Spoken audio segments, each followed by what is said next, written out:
नमस्कार।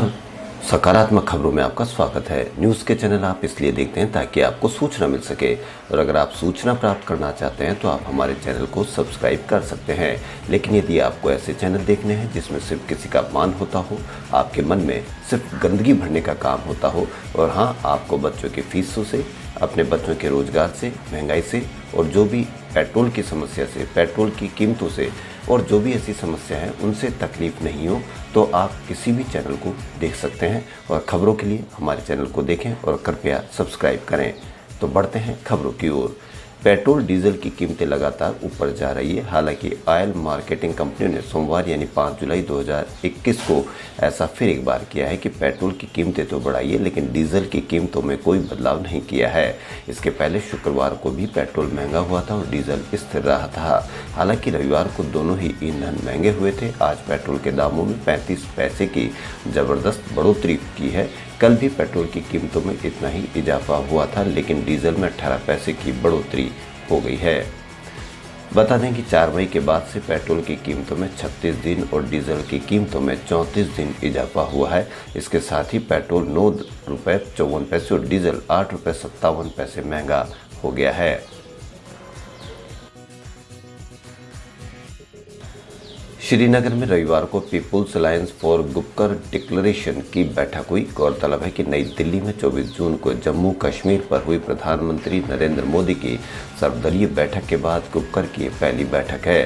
पूर्ववर्ती जम्मू कश्मीर राज्य का विशेष दर्जा फिर से बहाल करने का लक्ष्य रखने वाले गुपकर गठबंधन के नेताओं की पहली बैठक परिसीमन समिति की केंद्र शासित प्रदेश के दौरे से पहले हुई है। गौरतलब है कि केंद्र सरकार ने 5 अगस्त 2019 को अनुच्छेद 370 के अधिकतर प्रावधान समाप्त कर दिए थे, जिसके साथ ही जम्मू कश्मीर के राज्य को मिला विशेष दर्जा भी समाप्त हो गया था। साथ ही केंद्र ने पूर्ववर्ती राज्य को 2 केंद्र शासित प्रदेश जम्मू कश्मीर और लद्दाख में बांट दिया था। गुपकर के एक नेता ने बताया कि बैठक गठबंधन के प्रमुख एवं नेशनल कॉन्फ्रेंस के अध्यक्ष फारूक अब्दुल्ला के यहाँ स्थित आवास पर हुई। उन्होंने बताया कि पीपुल्स डेमोक्रेटिक पार्टी अध्यक्ष महबूबा मुफ्ती, PAGD के मुख्य वक्ता MY तारिगामी और नेशनल कॉन्फ्रेंस नेता उमर अब्दुल्ला सहित गठबंधन दलों के सभी नेता बैठक में मौजूद थे।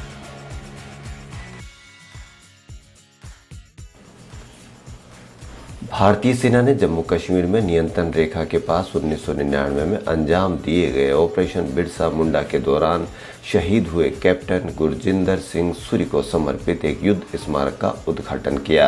रक्षा प्रवक्ता कर्नल एमरॉन मुसावी ने एक बयान में बताया कि ये स्मारक उत्तर कश्मीर के बारामूला के गुलमर्ग में अग्रिम स्थान पर है। उद्घाटन के दौरान कैप्टन सूरी के पिता लेफ्टिनेंट कर्नल तेज प्रकाश सिंह सूरी मौजूद थे। 4 जुलाई को कैप्टन सूरी का जन्मदिन भी पड़ता है। कर्नल एमरॉन मुसावी ने कहा कि ऑपरेशन बिरसा मुंडा भारतीय सेना की बिहार बटालियन द्वारा नवंबर 1999 में एक पाकिस्तानी चौकी को दिया गया माकूल जवाब था। उन्होंने कहा कि ऐसा समय था जब ऑपरेशन विजय समाप्त हो चुका था, लेकिन नियंत्रण रेखा पर अब भी सीमा पार से हिंसात्मक गतिविधियों को अंजाम दिया जा रहा था।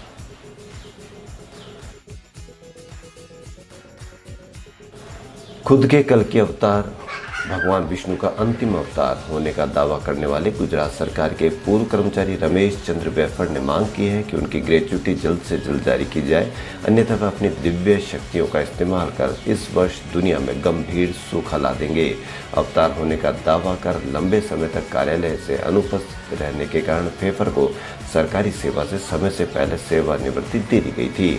जल संसाधन विभाग के सचिव को 1 जुलाई को लिखे पत्र में फेफर ने कहा कि सरकार में बैठे राक्षस उनकी 16 लाख रुपए की ग्रेच्युटी और 1 वर्ष के वेतन के रूप में 16 लाख रुपए रोक कर उनको परेशान कर रहे हैं। फेफर ने कहा कि उन्हें जो परेशान किया जा रहा है उस कारण वह धरती पर भीषण सूखा ला सकते हैं, क्योंकि वह भगवान विष्णु के 10वें अवतार है जिसने सतयुग में शासन किया था।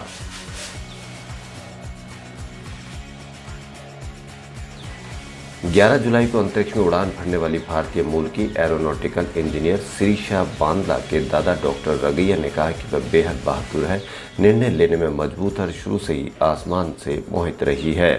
उन्होंने आगे कहा कि वह चाहते हैं कि शिरीषा सही सलामत पृथ्वी पर लौटे।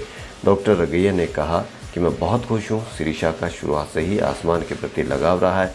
अब वो 5 अन्य लोगों के साथ अंतरिक्ष में जा रही है। वो बहादुर और फैसले लेने में सक्षम है। शिरीषा बादला का परिवार आंध्र प्रदेश का रहने वाला है। गुंटूर जिले के निवासी डॉक्टर रगैया ने रविवार को न्यूज एजेंसी एएनआई से बात करते हुए कहा कि मैं अपने दोस्तों और रिश्तेदारों के साथ उनकी यात्रा पूरी होने के बाद धरती पर सफल और सुखद वापसी की कामना करता हूँ। शिरीषा बांदला वर्जिन गैलेक्सी के VSS यूनिटी में सवार 6 अंतरिक्ष यात्रियों में से एक होगी।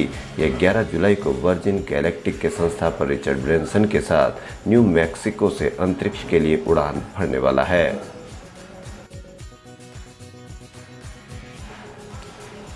22 जुलाई से शुरू हो रहे मानसून सेशन में गर्माहट के आसार अभी से नजर आने लगे हैं। संयुक्त किसान मोर्चा ने कहा कि वो सभी विपक्षी दलों को वार्निंग लेटर भेजेगा। मोर्चा विपक्षी दलों से निश्चित करने के लिए कहेगा कि मानसून सेशन का इस्तेमाल किसान आंदोलन के समर्थन के लिए किया जाए। मोर्चे ने कहा कि 22 जुलाई से 200 किसान संसद के बाहर सत्र चलने तक रोज प्रदर्शन करेंगे।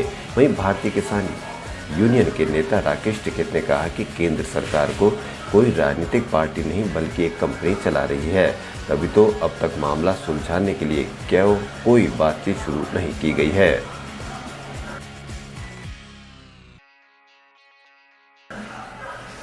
सीमा सुरक्षा बल की पहल से 28 साल बाद राजस्थान में पाकिस्तान की बॉर्डर की तारबंदी और 0 पॉइंट के बीच फंसी लाखों बीघा जमीन पर अब दोबारा किसानों का हक होगा।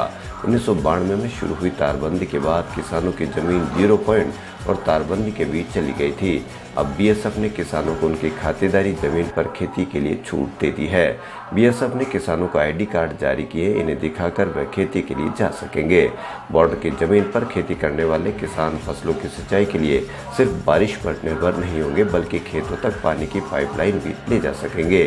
किसान दिन के समय ही खेती के लिए जा सकेंगे।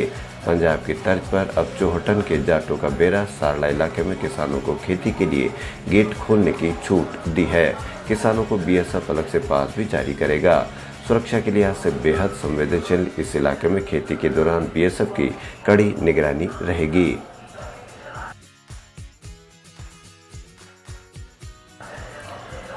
भारत में भले ही कोरोना महामारी की दूसरी लहर कमजोर पड़ रही हो, लेकिन एशिया महाद्वीप में अब भी ऐसे कई देश हैं जहां संक्रमण बढ़ रहा है। हालांकि यह भी फैक्ट है कि भारत में ही अब तक एशिया के सबसे ज़्यादा कोरोना संक्रमित मिले हैं।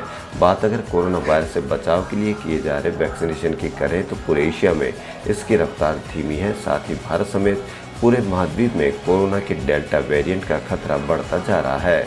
भारत में ही इस वेरिएंट से संक्रमण का पहला मामला सामने आया था। अब तो देश में तीसरी लहर की आशंका के बीच डेल्टा प्लस वेरिएंट भी खतरे की घंटी बजा रहा है। वैश्विक स्वास्थ्य संगठन ने भी हाल ही में दुनिया को कोरोना के डेल्टा वेरिएंट को लेकर आगाह किया है। WHO ने कहा कि डेल्टा वेरिएंट के दूसरे वेरिएंट्स के मुकाबले ज़्यादा खतरनाक और संक्रामक होने का अंदेशा है। खबरों में फिलहाल इतना ही। यदि आपको हमारा चैनल पसंद आए तो लाइक, सब्सक्राइब और शेयर अवश्य करें। धन्यवाद।